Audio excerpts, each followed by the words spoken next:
All right. Welcome to the 10th edition of the Toronto Black Film Festival, funded by Fabian Coles Foundation, co-presented by TD in collaboration with Global News, available online from February 16th to the 21st of this year, 2022. Got to get used to saying that. Be sure to get your all access pass. Oh, Yeah, sorry. So it's not. It's what? Sorry. Did I say intro? It's created by the. What did I ask you to say? Founded or created? founded. Okay. Sorry. It's fine. So I'm gonna let you guys start one more time. Yeah, Here you go. no problem. Five. Do you want me to say created instead? Um.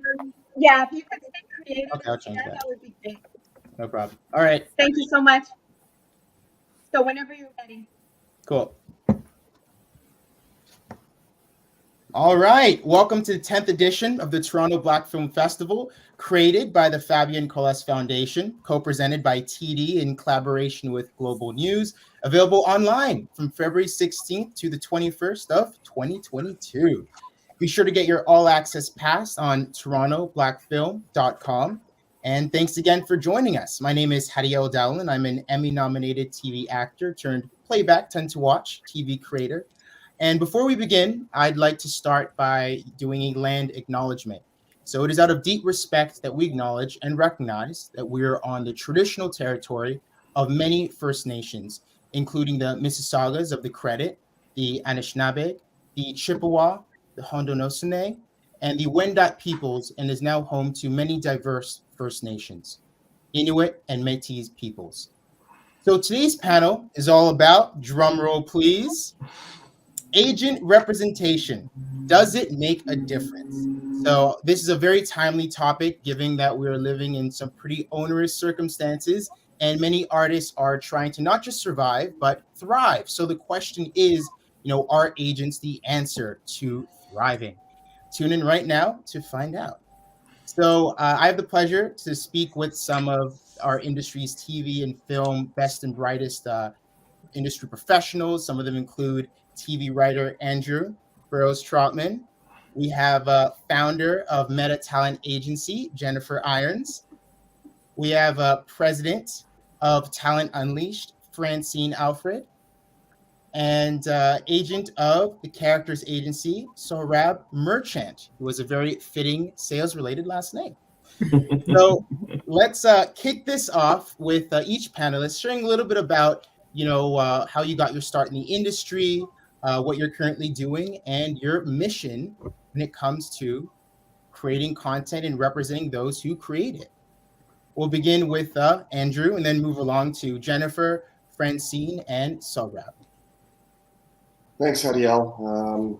Yeah, it's a interesting question. How did I get my start in this business? I mean, it's kind of fits and starts and stops. But my very first stop actually was through connections. A friend of mine introduced me to Director X, who everybody knows, and his manager, Taj Critchlow. And Taj brought me to the Characters Talent Agency, where I met Carl Lieberman. And so that was my first ever, agent manager representation. I was a deer in headlights before that. So that's how I got that. So what I would say is that the people who agents trust that refer you in, that was my way in to getting the agent. But I feel like there's other steps ahead of that, which we'll get into, that puts you in position to even be in a position to talk to an agent. Awesome. Very insightful. Yeah. Let's continue with Jennifer. So it's been a winding road for me, as great stories always are. I actually studied screenwriting and producing in LA. And by way of LA, I moved to Canada several years back and just started writing and producing content and creating content. And my career was heading in the trajectory that I had anticipated. After almost 10 years in the industry, I was getting staffed and writing, and I actually was a full-time paid writer, and then switched gears to talent agenting to help BIPOC writers and directors in the industry advance their careers. So, and that is That's my mission. That is what I'm doing. But my first start was just right out of film school. They said, pick up a phone, make a short, make some content. And that's exactly what I started doing, just some YouTube stuff, and things progressed from there. Yeah. Wow. Very inspirational story. Thanks for sharing. Next up, we have Francine. So I started out in the industry as a model. I did modeling for about 4 or 5 years. And after that, I began my acting career, and I still do acting to this day. Additionally, I launched an actor marketing company called Talent Unleashed. And through that company, I have organized and hosted actor showcases for some of the top casting directors in Canada and the US. I would say my mission is to take my acting career to the next level. And I also want to get into more TV hosting. And my mission is to create content that encourages more diversity, not only in front of the camera, but also behind the camera as well. Yeah, very honorable mission. Can totally relate with that as well. And we're actually twinning in terms of how we got started. I actually got started in modeling as well, and then jumped There over you go. Yeah, there we go. And last but certainly not least, Thank you very much. So I work at the Characters Talent Agency. We're a full-service agency. We've been in existence for over 50 years. I started at the agency about 10 years ago. I started as an intern, worked my way up as an assistant, worked as an associate, and I represent a variety of writers and directors and other key creatives behind the camera in film and television across Canada, the United States, and Europe. I tend to focus on creatives, multi-hyphenate creators across the board, animation, live action, kids, all over the place. Yeah. Wow, very neat. So let's kick off the discussion. The first question we have is, how important is it to have an agent in the Canadian film industry as a writer, actor, and director? Do you think it makes a difference in the amount of opportunities provided and when it comes to landing that lead role or job? And to begin, let's kick it off with Andrew. Okay, well, I mean, I'll get the short answer and I'll give you the long answer. The short answer is yes, just full stop, yes. Long answer is I actually don't know how you navigate this business without representation. I don't think I can't wrap my head around that, having been here for quite a while and seen a lot of ups and downs. I don't know how you do it without representation. I've met a couple of people who, I've seen two scenarios. One where you're new, you hit the pay dirt, you sold something before anyone, met you or talked to you, and now you're kind of in a position where you've got a network and you don't feel like you need an agent. And then there's the ones that came up through an agency, but now they're just absolute monsters, and they feel like, I don't want to give away, $500,000 a year to agents. I don't need to. But what I found in both scenarios is they still kind of bend back to, I need an agent. And it doesn't matter if you're a brand name or whether you're one of the hot writers everybody knows. It's how do you have access to the jobs? Like, you can create a certain amount. You might be trusted at all this networks and studios and production companies, but you still need, at the very least, somebody who can corral the opportunities in one place, get to them at the right time. So I don't know if there's any point in your career where you shouldn't have an agent. The relationship will change, and it should change. But long and short, I can't wrap my head around anybody who's doing this, making money without an agent. Mm-hmm. Can you please send me that person who's making $5 million a year? Because I would love to have a conversation with them. Might treat them to lunch? Yeah. Yeah, really. I'll take them out to lunch. Where do they want to go? Yeah, they need to launch a network or something with or a production company with that. Really though. Yeah, I'll keep their name, but they just rail. They were constantly railing at their agency. Their agents don't do enough for them. Yeah. They kind of bounce around and. Do I think you said something really interesting, Andrew, and I think, you were talking about different times in your career. And I actually think, obviously, yes, I do think agents are useful. I wouldn't be in my job if I didn't think that. But I do think, at certain stages of your career, particularly in the early stages, there is value in building your own network, building your own relationships. And speaking for me personally as an agent, I tend to look at clients who have started to establish themselves a bit more and started to build, relationships and networks. And we could talk a little about what that means as an agent in terms of what we look for. And, Jennifer, I know you have different things than I do, and every agency does. And it varies as well, depending on where the agent is in their career and who's been on their roster at various times, because all that sort of shifts. It's always in a kind of fluid state. But I think personally, if you're brand new, fresh starting out of school, depending on what you have going on, it might be harder to, get an agent, harder to get the attention of an agent, just because a lot of times agents want to be able to have things concrete, specific they can do right away, Mhm. So that's the only thing I would add on. But otherwise, I agree with you, Andrew, 100%. Right. So, in other words, what we're saying is that to start your career, you don't need an agent. What you need to do is do the thing that you do, Yeah. right? Yeah. If you're writing, then write. If you're directing, then direct. If you're a cinematographer, then do the thing you're doing. But it is critical to have an agent to help advance your career and take you to the next steps and take you to the next level. So no, you don't need an agent to start your career, but when you're ready, as Saurabh has said, when you're ready to go to the next step and build some momentum, that is when an agent is extremely valuable and important, because it can help you introduce you to individuals, get you meetings and pitch your projects and sell your properties and sort of position you to be in a place to advance your career.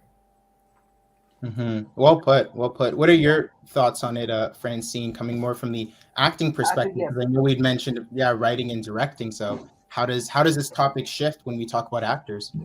Yeah, yes, and from an actor's perspective, I know that you do not necessarily have to have an agent. However, I believe it's important and it's helpful to have an agent for a couple of reasons. First, your agent is your partner. And I know that's definitely the case for me. I could not imagine being in this industry without having an agent. My agent is definitely my partner. He helps me to, to accomplish the goals of getting as many auditions and jobs as possible. He's well connected. He uses his connections to get me as many auditions and acting jobs as possible. And a lot of those job opportunities I may not have access to as an actor, but he or any agent does, right? So I think it's very important that you do have an agent. And I also think it's good when you have an agent because he or she can be a negotiator for you, especially when you have contracts. As an actor, I would not, I don't have the know-how or the experience to be able to deal with the contract. So it's good when you have your agent to do the negotiation of those contracts for you and to deal with the producers and whoever is hiring you for a particular job. So those are the reasons why I think it's helpful to have an agent and to have a representation. Absolutely, yeah. I think too many creatives get taken advantage of sometimes when they don't have that representation, especially earlier on too. So definitely important to create your own content, but be safe about it and know when you should connect with an agent to take your career to the next level. Great. So there's a popular saying, I'm sure one we all know, which is not to wait for the phone to ring, but to make it ring through action. And so this question has to do with that. Should creatives consider producing their own content, in between gigs? And if so, what kind of content should that be? There's everything right now from short films to film to skits to web series. We have TikTok, YouTube, lots of platforms to have fun on. So what is your take on that? And how about we start with Jennifer this first time around? Sure, absolutely. That's actually the trajectory that I took. You can make a short film on an iPhone. There's no reason why creators cannot create content. And so, yes, they should produce their own content. And so what we were advised during film school is work together. So I initially studied screenwriting before I studied producing. So when I was ready to produce my first short, I partnered with someone that I had studied with. And so use your networks, use your fellow colleagues, and we didn't have money to pay each other, so we made sure we had lunch. If we need locations, someone used someone's house, someone's mama's, daddy's house, and we figured it out. The most you were getting was a good meal. And so, but then you're getting credits, you're producing something. And so now you have your first, director's credit or writing credit or, electric or grip, all of that. So absolutely, you should find a way to make content, and it doesn't have to be expensive. It does need to have good quality, but again, you could do that with an iPhone. If you don't have an iPhone, because they're expensive, then barter. Borrow a friend's iPhone and you give them something in exchange for using their phone for one day. Find a way. Yeah. Great advice. Anyone else? I think absolutely, like, especially one of the things to think about is, what are you trying to accomplish with the material? So, if you're a director, you want to be a director, you should be shooting stuff, you should be trying to tell stories, again, skits, whatever, shorts, anything, you should be doing that. If you're a writer, the truth of the matter is, if you want to be a TV writer, yes, you could probably get your friends together and shoot a pilot for something. But if you are trying to write science fiction, like a big, huge, world building science fiction, you're not going to be able to shoot that with any kind of meaningful way. Maybe you do a proof of concept, but maybe your time is better spent writing a really amazing pilot that people are going to get really excited about. So the two factors to that, I think, are, A, what do you hope to accomplish with this thing? Because everything that you do create, I think, should have a deliberate thought behind it as to what you hope to accomplish and what you want to do with it once it's done. Yeah. And then also, how are you going to make this? Is this the best use of your time, money, and energy? Right? And I think that's the thing to think about. And again, I come from a perspective of lit. I work primarily with writers and directors. So it's always like, well, if you want this made, if you want to create this TV show, is it better to have a proof of concept short or a 30-second like little bit about it? Or is it better to write a pilot that is just knocked down amazing, that people are going to start bidding on and really excited about? Yeah. And then oftentimes, I'm sorry, go ahead. Oh, I was just going to say, appreciate the nuance in that response. Go ahead, Jennifer. I was going to say, and oftentimes it might be a little bit of both, as Saurabh mentioned, the proof of concept. While you're knocking out that pilot, could you and your friends shoot a sizzle? Could you shoot a proof of concept, something to sort of tie into it? And it also is a way of encouraging you and motivating you, because sometimes it can be daunting if you have this space opera and you have this major series and etc. To wrap your mind around it getting shot. But if you do a proof of concept, then it encourages you. It helps you tighten your writing, because now you need to do that in 30 seconds or 1 minute or 3 minutes or whatever you decide to do. So yeah, it could definitely be both. Yeah, the idea of proof of concepts was hot for a little bit. There was a few writers who they were like living in Europe or Brazil or wherever else, and the proof of concept got them to Hollywood. I, as someone who works in TV primarily, what Saurabh was saying is really what my life is. It's, you have to generate new material, even when you've broken in and you're an established writer, where to a certain degree people can trust you in a writer's room. It's still, to keep moving your career forward, to get to the next level, you've got to always have a new pilot for them to read. So for me, that's the work I have to do. It's constantly creating something new. I don't. The one good thing about doing the sizzle or the short, which personally I don't spend too much time with that because it doesn't benefit me in terms of where I want to go. But the one trick is, Saurabh mentioned a very good point. Be meaningful about it. So if you're looking to get to the US, for instance, like, you want to now evolve to whatever else or globally, you need visas. And part of that visa process is showing you've got, a certain amount of something online. And we're pretty much ghosts as writers.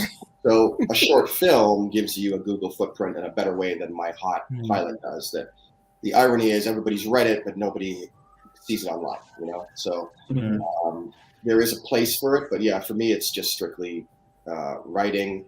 And at this point now, I'm finding most people are asking for a good series Bible or a pitch deck. It's a little bit of a move away from the sizzle reel. Yeah, those things kind of failed in the long term. They looked great. They got signed. They got and then the actual product never came out of it. So yeah. Cool.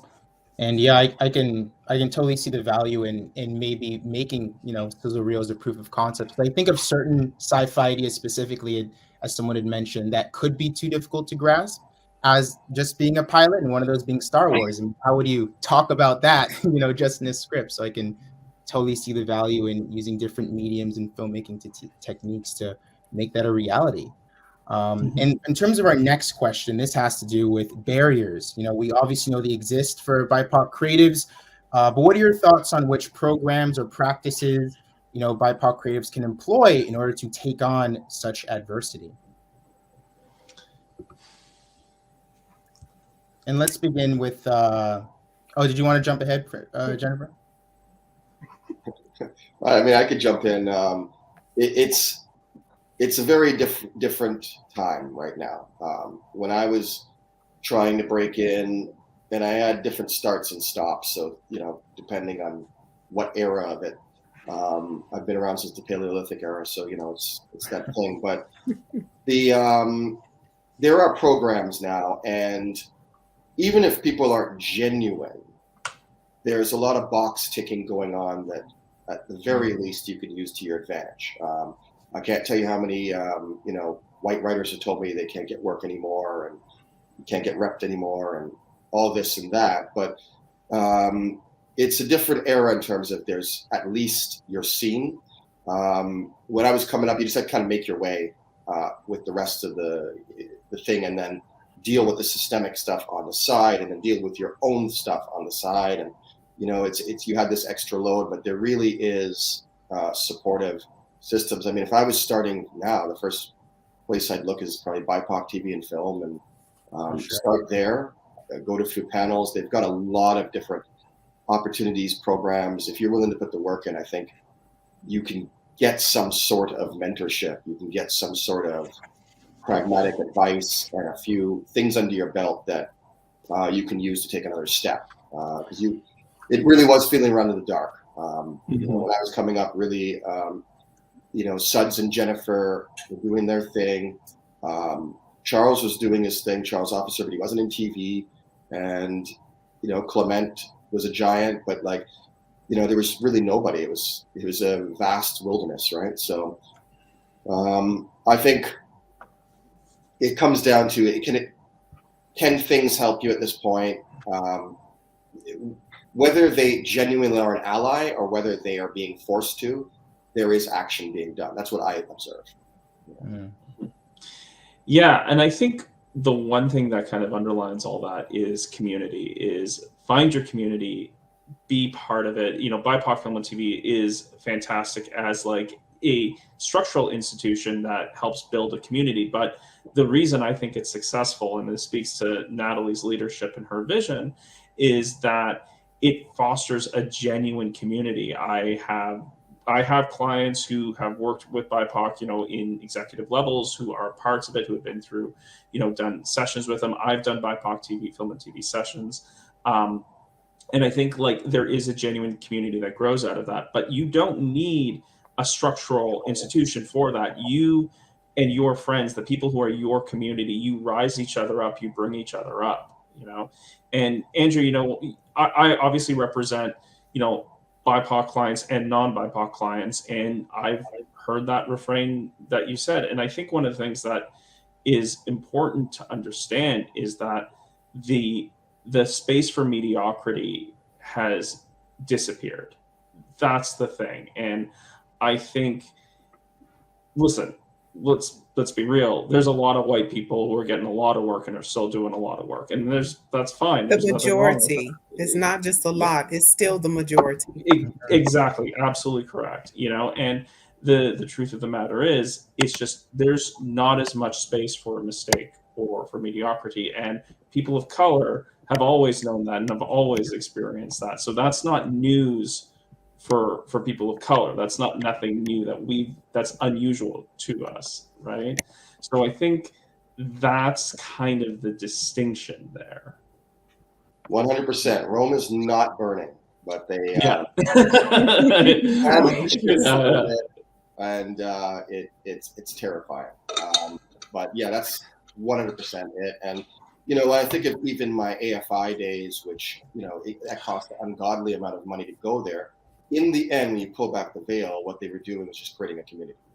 And so 100%, you don't need institutions to validate you. If you don't get into the Canadian Film Center, it's not the end of your life. And but what I found is, I think there's more opportunities. It felt like I was kind of calling out in the desert. I was in Dune or something, and there's nobody else there except the earthworms. But now it feels like you can create a writers group, even like Jennifer and I were in one that helped us both. And it's not. If you want to put in the work, there's people out there to help steal. So it's there.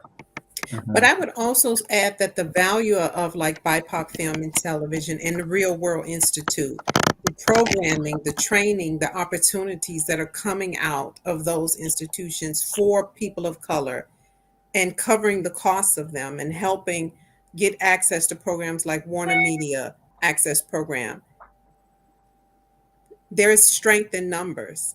And that's what those institutions bring, because the truth is, prior to them, the other established institutions were not making movement to make that happen. So it definitely is both, because you can have all the community in the world and still, which Andrew sort of talked about, all of the years of being able to name 3 or 4 BIPOC or Black specifically in an industry that does $9 billion a year. So definitely we need both.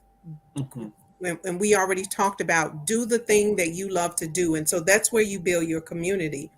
But I definitely see the need for and the response to having organizations who are advocating on behalf of Black, Indigenous, and people of color. Yeah, that's a great point.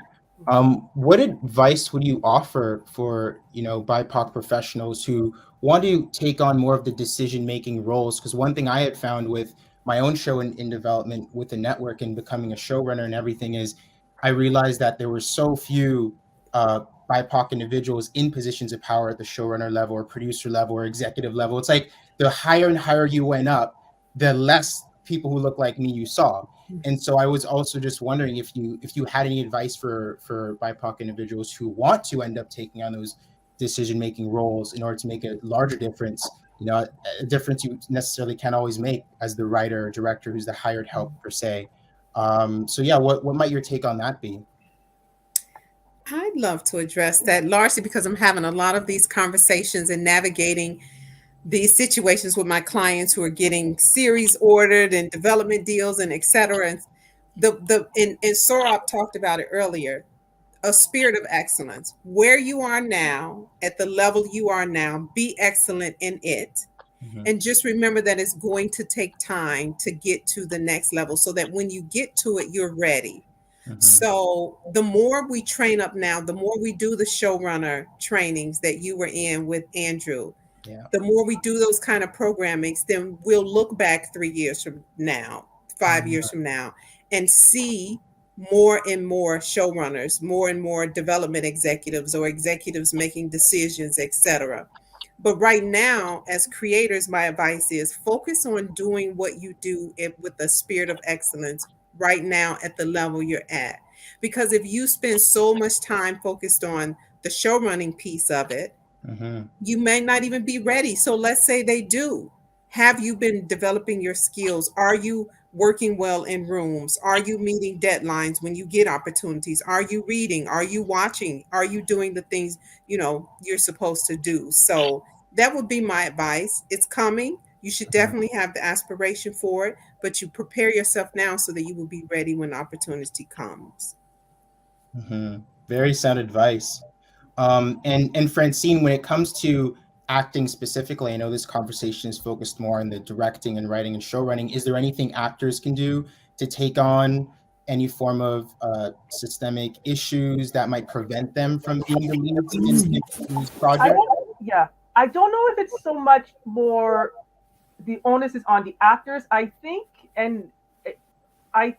what again, just coming from the actor's perspective, I think what I would like to see happen more, I think there needs to be more BIPOC representation from the top down. So like you said, and just jumping on what you were saying earlier, there definitely is a lack of representation from whether it's casting directors, it's producers, directors, and other like key decision makers in the industry.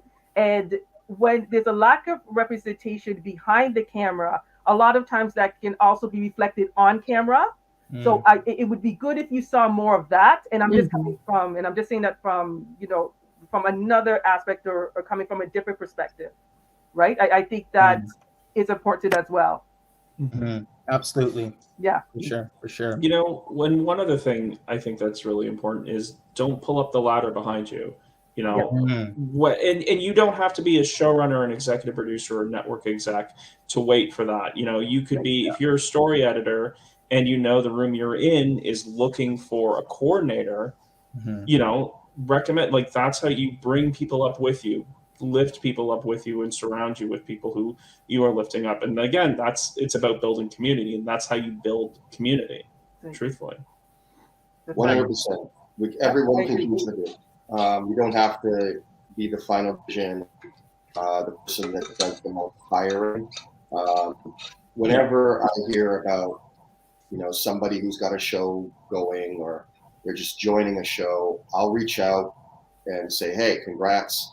If you need names, let me know. I got a few people I'll put your way. And you just keep doing that at all levels, whether it's a writer's assistant or whether it's the co-showrunner, And, to this question, the first step you got to do is you got to have control of your material. And that's something I've seen change even in the time, like what deals used to be when I broke in. As someone who wrote something, I remember deals being structured and it was just normal where you weren't even an EP on your own project. You're fighting with them to be super on an if-when deal. They're fighting to be supervising producer, and you created the thing. But now that's not a question anymore. They don't begin the conversation there. The conversation is whether or not they're preparing you for season 2 or 3 to show run, or where you are on that thing. And I know we're all storming the beach of Normandy, and I know we're all in a rush to get there. But very much, when you get to the beach of Normandy, are you ready to fight? Because that's right. The showrunner job is an absolute beast. It doesn't care what color you are, what gender you are, if you're non-binary, it's going to eat you up if you're not prepared. And so you got to be honest with yourself if you're ready. And it's interesting because I'm having these conversations now to speak about, and I got off a call the other day. I was like, I think I just talked myself out of the job. Too authentic. No. You got to realize it's not something you have. You might have more decision power, but you also are more vulnerable than you've ever been. A show can fail for a multiple of reasons that are outside of your control. So if you're going to step into that role, know why, know the reasons, and know from the heart this is something only you could have done, or whatever the reason is. So that's what I'd say about it. Absolutely. Yeah. And that's absolutely a great point to bear in mind as well. Like when you are a member of the BIPOC community, often when you do have that, you're placed in that position of power. It's not just, so-and-so who is the showrunner. No, it's Black person from this community who is the showrunner. So you're representative of that community. And if you fail, it makes them wonder, should we give another person from that community opportunity? So it's also understanding your limitations and just understanding that your actions and the way that production flows is a reflection of the community as well. Great responses, everyone. Next up, we have selecting representation in that process. So what should Black and racialized creatives in the film and TV industry look for in an agent? I know there's a lot of discussion and controversy as to what they should specifically look for. I know some people favor really large agencies, thinking that if the A-list celebrity is a part of it, I should be too. Should they favor smaller agencies? Should they favor agencies which are so-called ideal for multi-hyphenates, one that specializes in actors and writers and everyone? What is your take when it comes to that? That's a good question. I think there's two parts to it. I think the Canadian side of it and the American side of it are very, very, very different. And I've had very different experiences on both sides. In Canada, we really are a boutique industry. Characters is our oldest agency and our most established, but it's still very much a boutique agency. And they're, I'm at Vanguard now, and everywhere, what they try to do is build relationships. It's, in a way, it feels like they're part agent, part manager, and sometimes part therapist, but more than sometimes, let's be real. And so that's the thing about it, right? So when you're looking for it, the problem we run into as creatives, there's no blue book to go to and say, oh, let me look up Sarab and look up Jennifer. It's like you just get a name and you don't know their history. You don't know who they rep. Most of the time, they're not going to tell you who they rep. Do they have another me? Do they have 5 more me's? So it's like there's a lot of questions. And starting out, this is just my personal, I'm kind of just happy to have an agent. I'm just like, I'm not going to question the great Carl Lieberman about nothing. He's a legend, and he's a great guy. But you have to get a comfort zone to this relationship, and you're just getting your feet wet. And in a lot of ways, it's a marriage. It's you've got to learn to navigate this. But they know who you are a lot better than you know who they are. I can speak about Sarab and Jennifer. I've known them for a long time now. I know we have bad blood. Yeah. So it's, you could speak. I could speak. I mean, you're just lucky to have either one now, because I know them and I know who they are and what their whole fabric is. But yeah, that's a tough thing. I would say ask questions. Don't be afraid to ask questions. That was, for me. Don't go in there with I'm just happy to be here. That's what I didn't shape, the imposter part of this thing of, oh my God, this guy reps so-and-so and so-and-so, and you're just happy to be there. You got to know they're here for a reason. You brought something to the table. So ask questions. You can be a little annoying, not too much. Don't be too annoying, but be a little annoying. And start to kind of lay a groundwork, if you can, of the same kind of questions you ask when you start dating somebody, you know what I mean? Like, the US now, that's another thing altogether. I mean, I've been dropped by 3 different agencies down there, so I know them very well. And they're big machines. It comes down to, after a while, they've got a certain amount of time with you. Then they just need to see you've made money. And this is just my theory. It feels like around a 1-year mark, if you haven't made them any money, you start getting office space a little further back. The calls take a little longer to get to you. The calls are quicker. It's just that's a tough one to navigate, because it really is, they're under the gun. These are people that this is CAA's big business, WME's big business, and a lot of times, you mentioned. Another thing to ask, and I think it's really important, is where that agent is in their career. Because say you want to be staffed, you're trying to make 50, 60, 70 grand a year, which is about 10% for them. That is, somebody's Vegas weekend budget, and that's somebody else's rent. If it's somebody's rent, they're going to work differently than somebody who represents 10 showrunners and $5 grand, and they lose that in their couch. So that's the difference. Just because they are Tina Fey's rep doesn't mean you're getting Tina Fey's treatment. So those are the kind of questions you want to, if you could find someone kind of evolving at the same pace as you, coming in, they've got their desk, they're building that's great. But they're usually either emerging, mid-level, or advanced, like we are. And so you just got to know where you're at. And sometimes an advanced agent isn't a good match for somebody who just needs to get a coordinator job. Yeah. I have also never. think Oh, sorry. Go no, ahead. no, Jen. go ahead, Sarah. Well, I was going to say, I have never been asked what level in my career I'm at as an agent. And I think it is such a good question. It genuinely is. And I never even thought about it until you said it, Andrew. I think it's such a smart question. And I think one of the things that's fair. And I think one of the things that is paramount, and for me as an agent, when I'm thinking about signing clients, is relationship and personality fit. Like, truthfully, as Andrew says, I'm not signing a client for a year or 5 years. I want to work with you for 20 years or 30 years. I want to be in this relationship until we are both old and retired and ready to hang up the books, kind of thing. So for me, I want to make sure I want to work with you. And the thing is, the clients that I've had the most success with, by and large, are the clients that I also have the best relationships with. I both personally the best communications with, because we are of a fit and we are able to communicate with each other. And that doesn't mean that there are super successful clients that are a good fit for me. They may not be if the communication isn't right, and that may, that's the thing I think that is really, really important. Asking questions, yes, and also fit, and also being like, do we like each other? Do we want to talk to each other? You shouldn't be like, oh God, I'm getting a call from my agent. You shouldn't dread having to have a conversation with your agent.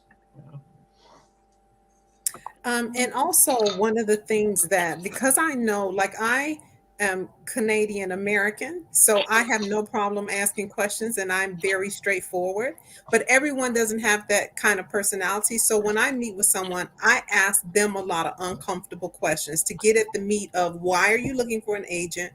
What are your long-term careers? Is this what you intend to do long-term? Because if you feel like, oh, I'm going to try it for 1 or 2 years, I am not the agent for you. Yeah. I have sacrificed too much. We need to be in this thing. We need to be planning to spend the next 25 years together. Yeah.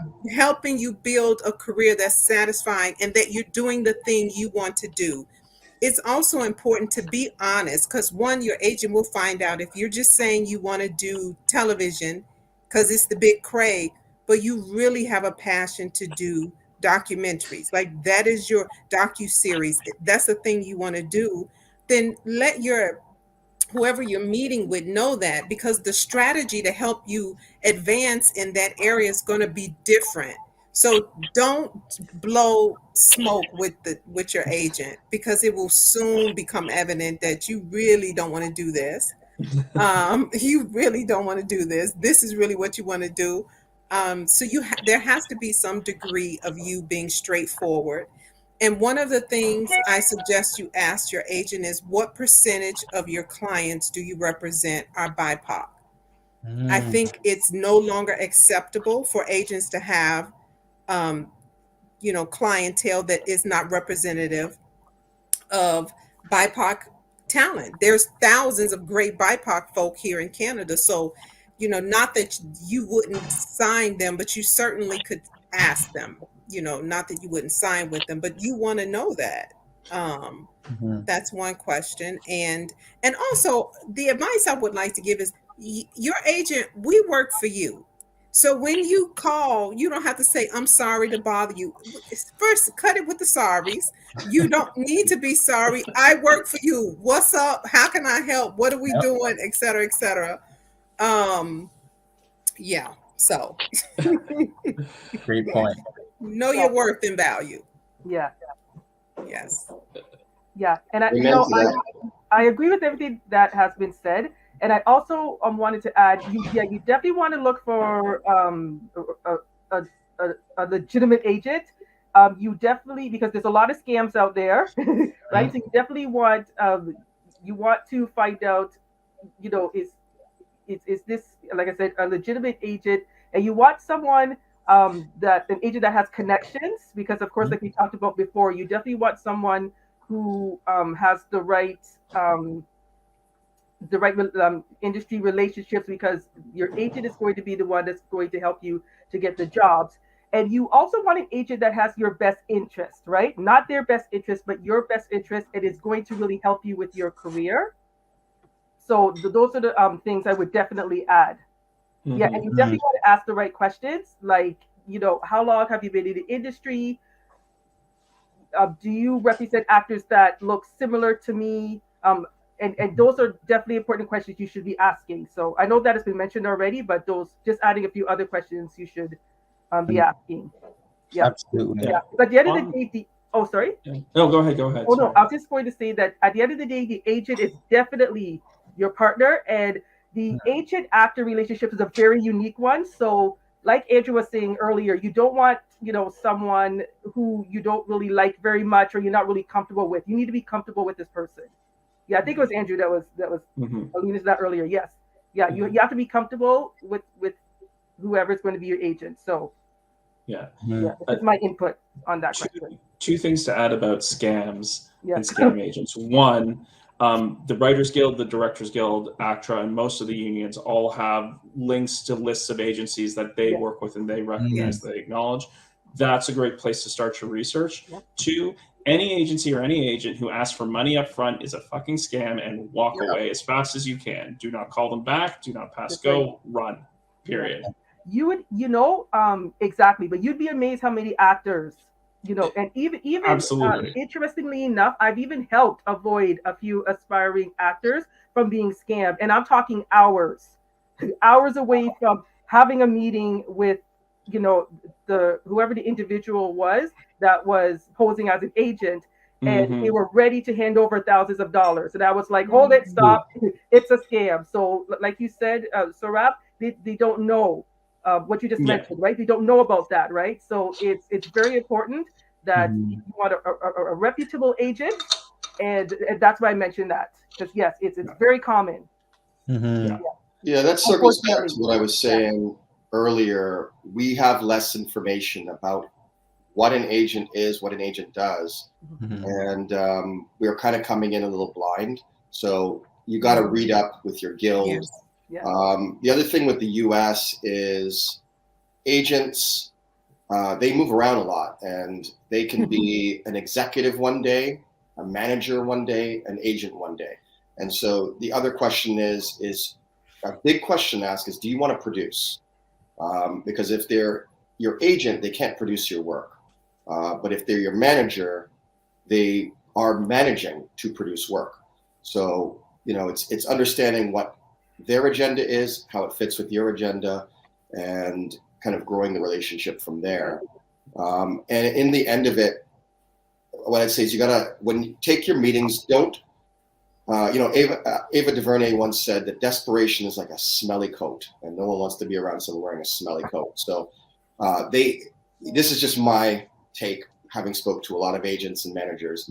They don't care much for desperation. They actually like to be the hunter. This is what I've noticed.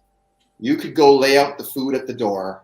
They're just not opening the door, but let there be a little blood out in the snow, and they will sniff it out and come looking for you and hunt down. There's something about that. They want to go get you. They want to break you in, and follow that Jerry Maguire passion a little bit. And then make your decision not on their client list. Find out what it is.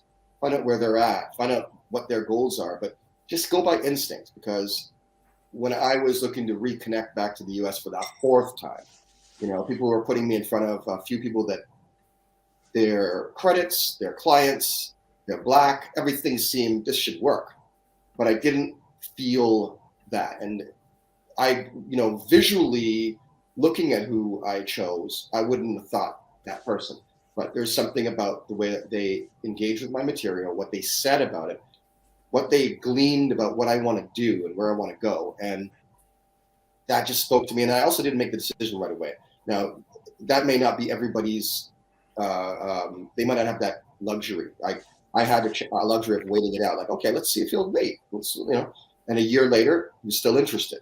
But you may need to sign right away. But just go with your gut. Your gut's going to tell you what it is, because this is such a shifting landscape. And don't concern yourself with anything else. But at the core of it, how did this come across? How were we together? For sure. And on the topic of multi-hyphenates, do you have any advice on whether, if you're a director writer slash actor, should you have separate agencies? Is it better to just have everything belong to, one, or work under one agency? Is it better to go to agencies which specialize in maybe one of your, various careers? Yeah. I think it has a lot to do with the agency, because I know, so at Meta, we launched, and so we're a brand new company, coming up on a year anniversary, but we specifically started with our writers and directors. And so eventually we'll add other divisions. And so for that reason, I don't represent actors, but there are agencies that are full service that have different departments and different people in the department. So you could realistically be at one agency and still effectively get your needs met, as long as that agency has different divisions. If you have one agent who says, I can be your acting agent and your director and your writer and your cinematographer, honey, look, I'd be a little suspicious. Yeah, fair enough. I would question how effective they could be doing all three of them, knowing how busy I am doing writers and directors, and knowing how busy my talent colleagues are doing acting. I would seriously question that as a valuable use of time.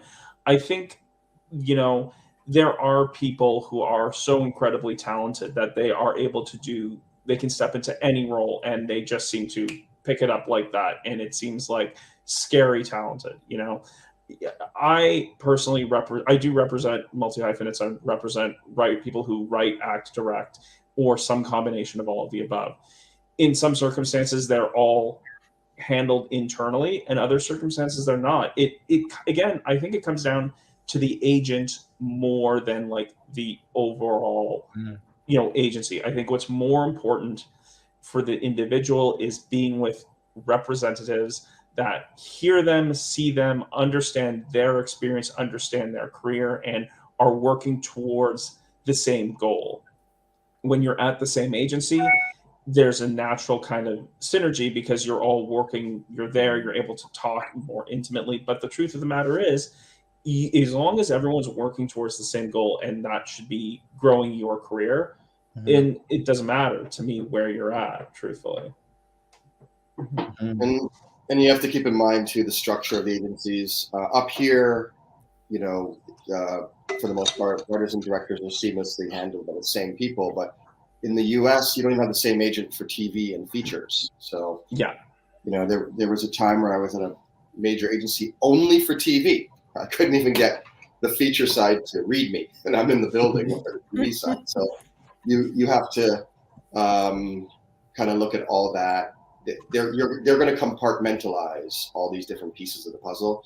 I think I had read with like Angelina Jolie at the height of her powers when she's an A-list actor, when she got into directing, she was at CAA for acting and she had to go to UTA for directing. So it's also where you're at and how much work has to be done for you at in your particular hyphenate, right?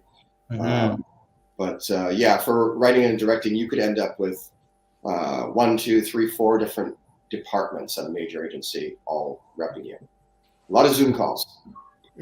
Absolutely. At least you can pack more meetings in the day, though, right? Compared to meeting in person. Yes. And then you touched a little bit upon this, Andrew, but my next question was, what stage should Canadians consider going to the U.S. to procure an American agent or manager? So it's a big one. But the short of it is, when you have something to offer them where they want and feel like they can productively, effectively, and financially work and collaborate with you.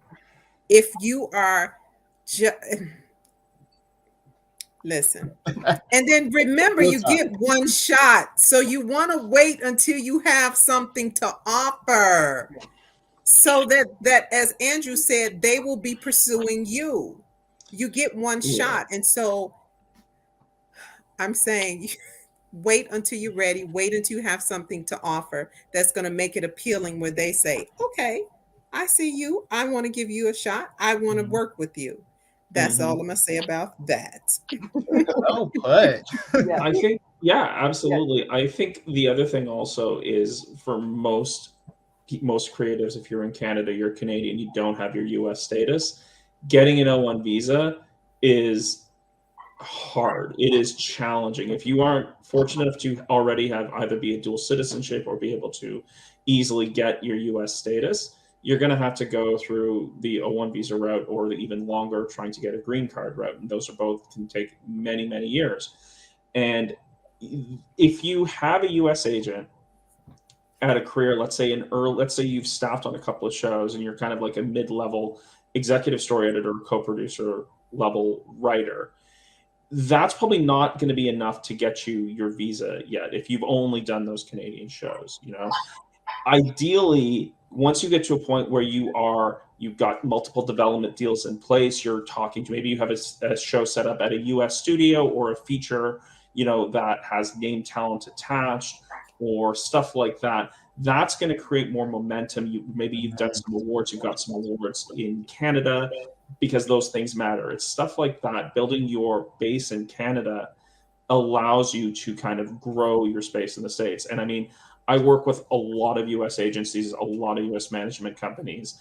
I share clients with them. Oftentimes, I'm looking to build a team around a client who is ready to move to the States. Mhm. That's usually a conversation I have with the client.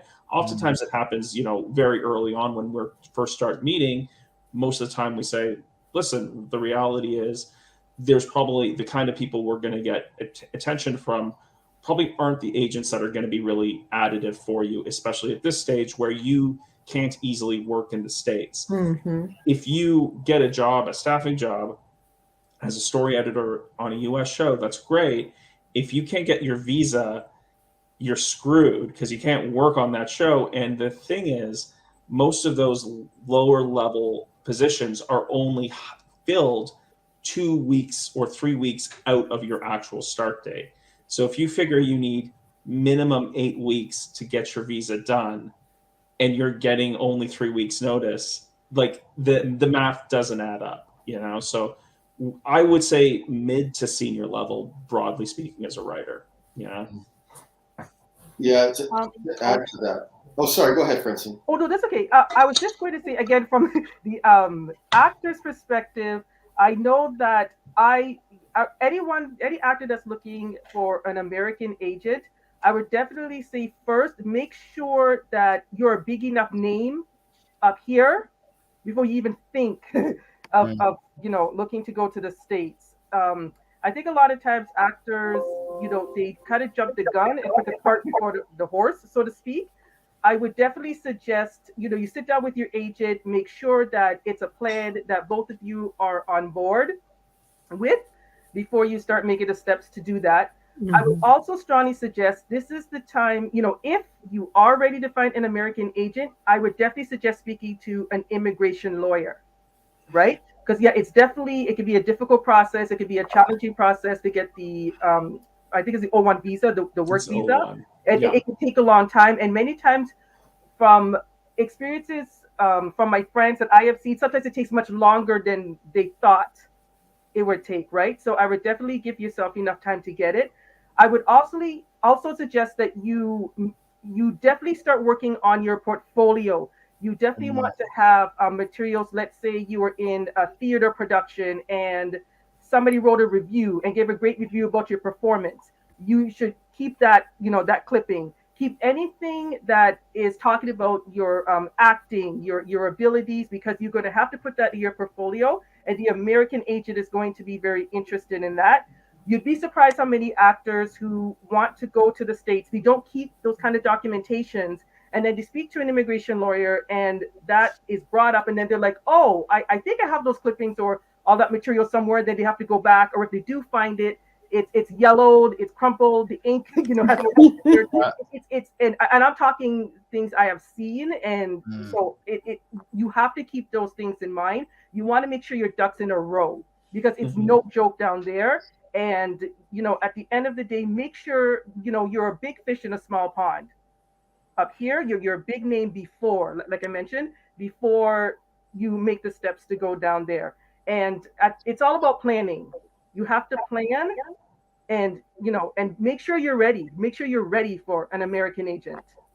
Mm-hmm. So a lot there, but No, yeah. real talk. We Yes, appreciate it. absolutely. You're all saving creatives years of hardship, you know? Yeah. Yep. Well, it's also really expensive. Like an O1 visa, Yeah. they're like the prices increase even over like the last year or two. I don't know. Like I think it's like they're like we're talking thousands and thousands of dollars just Could be up for to the 10 grand. immigration lawyer and the processing and for the visa, to say nothing of actual cost of physically moving to LA or moving or being able to get that. Like they are not cheap at all. They're not cheap.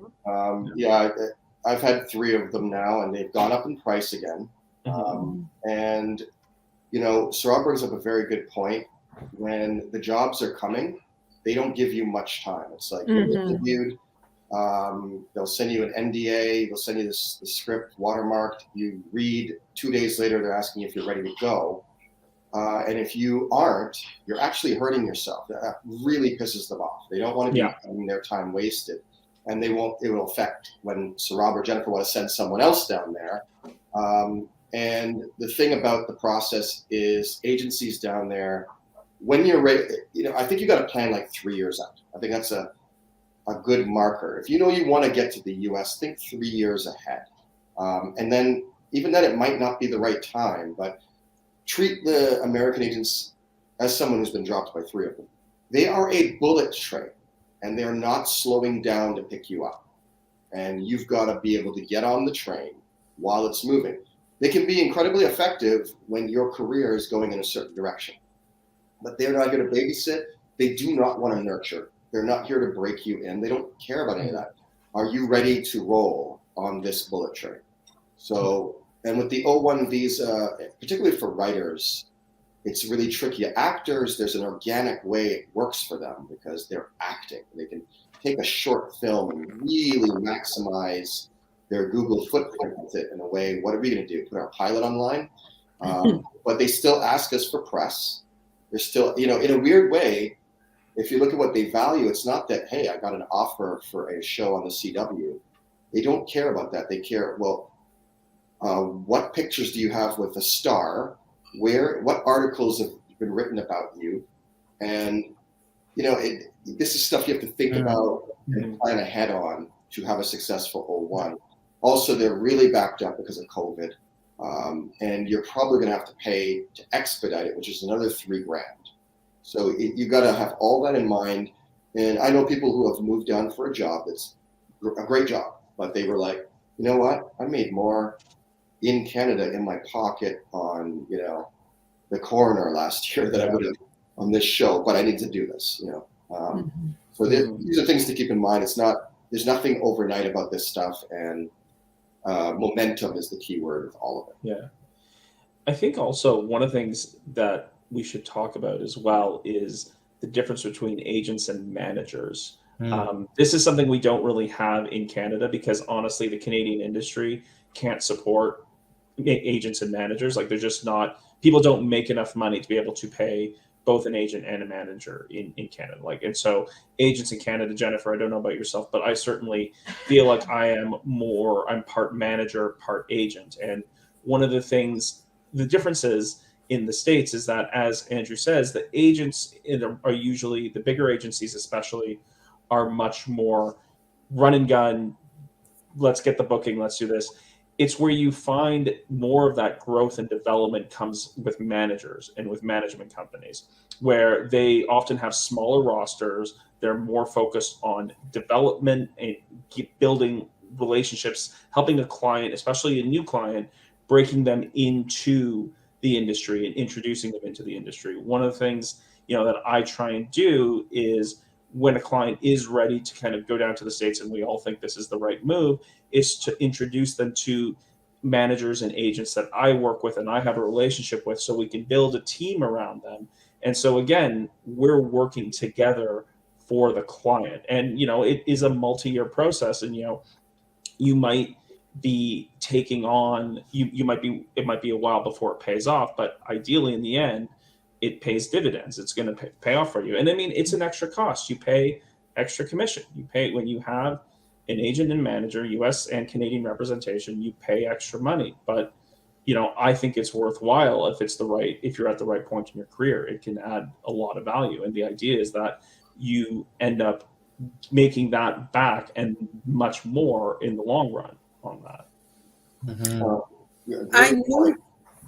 I knew going in with the mission of Meta and that we were targeting a target market that was underserved, that I would serve as a manager / agent. And particularly because I come from I have a writing background and produced.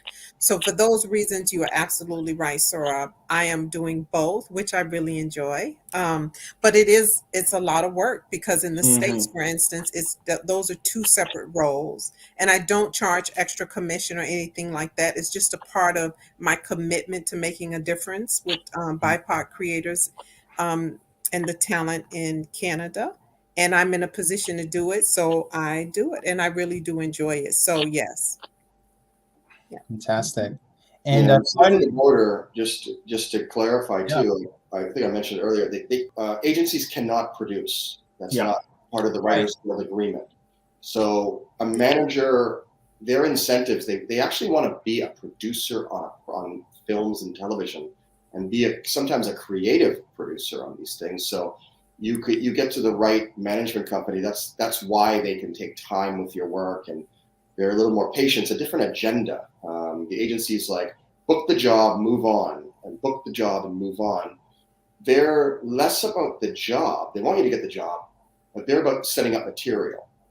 And so that's the two very different things about it. And this is why a lot of agents move to managers. And I'm finding in the landscape post-COVID, while the agencies are trying to figure out themselves after packaging has gone away or supposedly gone away, I kind of feel like for the first time I can actually navigate the US with just a manager. I don't know if I actually need the other layers right now. Before, I 100% needed the layers. And then the other part of the puzzle, it is money. You're paying 10%, or maybe you've worked out a deal where everybody's splitting out of that 20. But then you also have a lawyer down there. That's not something you pay for up here. Like, Saurabh and Jennifer will get your contract done for you. They're not charging you that 5%. But down there's someone getting 5% on top. So you're up to 25% now when you're fully operational, down there. Absolutely. And I have one final question to close this very insightful discussion. So I got my start in the industry acting, and I was a full-time actor while being a full-time student in high school. And then in university, I was a full-time writer while being a full-time university student. And although I'm not the norm, there are many BIPOC people who, like myself, who could be young in school or busy and they have full-time jobs and want to break in, and they are committed. They just have other responsibilities that they may have for their 9 to 5 or whatever their schedule is. So this question is about, what advice would you give to that ambitious writer, actor, director, general creative who wants to break in, but they are juggling other work on the side, even though they are committed and they're willing to make it work outside of their work hours? I mean, I think for writers, the nice thing about being a writer is that you can write at any time.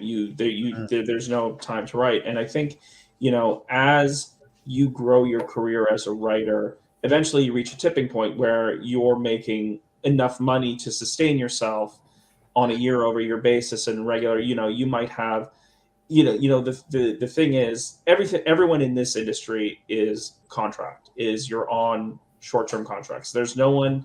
I mean, even development executives, they see more turnover than just about anyone else. So if you want to work in this industry, that's the kind of fundamental reality, is that you're not working on any one project for too long a period, right?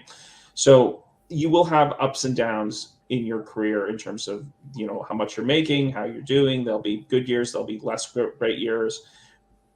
At a certain point, though, you will be able to say, okay, I'm probably going to make this much per year, and I know I'm going to make this, and this is going to help me get to that. The challenge is getting to that tipping point and navigating that balance and being like, okay, I'm going off, I'm jumping out, I'm leaving the nest kind of thing. And there's no easy answer for it, truthfully. It is up to the individual. It's about what your comfort level, what other commitments you have, what other support you have. It is a constantly moving question and target. And one of the questions I ask when I talked about whenever I meet with a potential client, and I give these different scenarios because oftentimes they are managing multiple jobs to put food on the table, to pay rent, etc. But also the resume has demonstrated that they found a way to still build on their talent and their skill. But my main question I like to ask is, okay, we do the work, we spend the time, you get the call. You have 3 days, 5 days, 7 days. The job starts on this date. What is your response? And because one, they're not expecting me to ask the question, and you can't fake it. I get the well, oh my God, now I got to quit my job. You're not ready. You have to have decided beforehand, this is what I want to do. We can work around, as Saurabh talked about, the different contract work and etc. But this has to be the thing that you want to do. And if you aren't yet sure that you're ready to take the leap when the opportunity comes, then you're not ready for an agent. It's that simple, because there's so much work that goes into trying to get you work and opportunity, especially if it's your first inroad.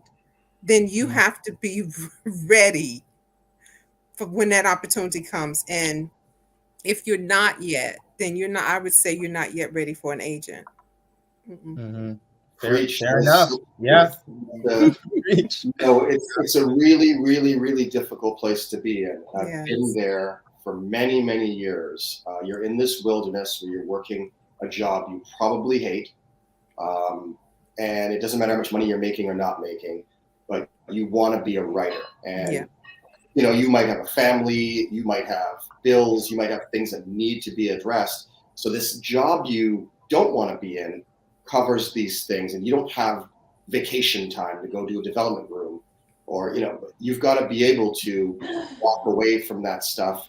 You're 100% right. Like, you got to let go of that fear. You've got to be. I always tell people in the movie Gattaca, you got to leave nothing for the swim back. That's that's the energy. We're still keeping a foothold in what jobs I have is like working at TELUS in a call center. And the thing is, it's a rigid job. You don't have room to go do a 3-week job that may or may not get greenlit, that isn't going to pay you more than the job at TELUS right now. But you've got to be able to let go of those things, free fall, and be a little fearless. And I think also what I found myself is the question I always look out for is when people start talking timelines, you're in trouble. I want to be on my first staffing job. Oh God, help you. Don't even talk to me about that. You just take the destination off and be on a journey. You don't know when these things are going to happen. And as amazing as a Jennifer and a Saurabh are, they can't tell you when your first job's coming or when your second job's coming. So it's just either on this journey or you're not. And you're exactly right. If you're still hanging on to a job you hate or a time frame, you're done. You either are all in to fall on the sword or you're not. So wow, what it's a great note to end on. This whole thing is a journey, and we've reached the end of that journey. It's officially a wrap, and we can't go into overtime. There's no money in the budget for that. So But thank you all so much for dropping all these truth and wisdom bombs. I've been a fan of all of you through various other panels, and I even learned a lot on this one, which I think just speaks to the wealth of knowledge and insight you all bring to this industry. And so, I just wish you the best and stay safe out there. Keep on being the trailblazers you are, and look forward to reading up all about you guys in the press. Thank you. Yeah, Likewise. So much. It's been a pleasure. It's been a pleasure. Awesome. Take care. Thanks, everyone. Bye-bye. Bye.